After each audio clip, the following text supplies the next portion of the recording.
আল্লাহর কাছে ক্ষমা চাও, দুনিয়াটা কিছুই না রে যুবক। ওই কবরে যাওয়ার পরে গুনাহগারের কবরের দুই পার্শ্বের মাটির চাপ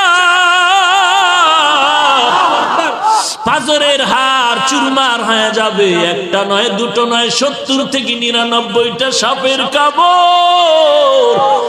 কবরের ভিতরে জাহান্নামের আগুন। এরে বান্দা, এখনো কি আল্লাহর রাস্তায় ফিরে আসবি না?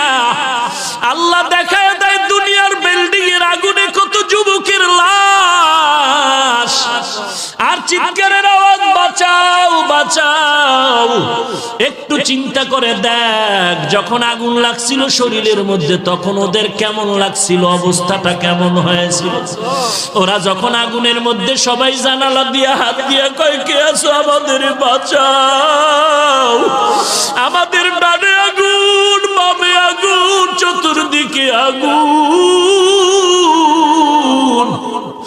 এই দুনিয়ার আগুন থেকে হাজার হাজার হাজার তাপের মাত্রার আগুন হবে জাহান্নামের আগুন। এরে যুবক, পায়ে হাত রেখে বলি, পাও দুইটা আগাইয়া দাও। আমি তোর পায়ে ধরে বলি, আর গুনাহ করিস না রে যুবক, আর গুনার পথে যাইও না। নামাজ পড়ো, পর্দা করো, মা বাবার খেদমত করো, আল্লাহ ওয়ালাদের দোয়া নিয়ে চলো। আল্লাহর কাছে ক্ষমা চাও, দুনিয়াটা কিছুই না রে যুবক। পায়ে হাত রেখে বলি, এই যে বন্যা হয়ে গেল কয়েকদিন আগে, কত মানুষ বন্যায় মরে গেল।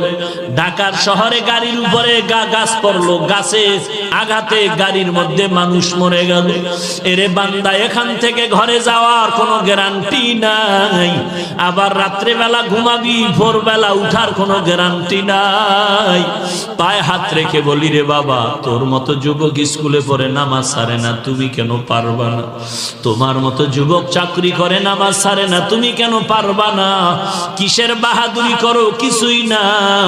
পায়ে হাত রেখে বলি, তওবা করে নাও, চোখের পানি ছেড়ে আল্লাহর কাছে ক্ষমা চাও, আর বলো, আল্লাহ, এই ময়দানে আমার মতো গুনাহগার কেউ নাই, তুমি মাফ করে দাও।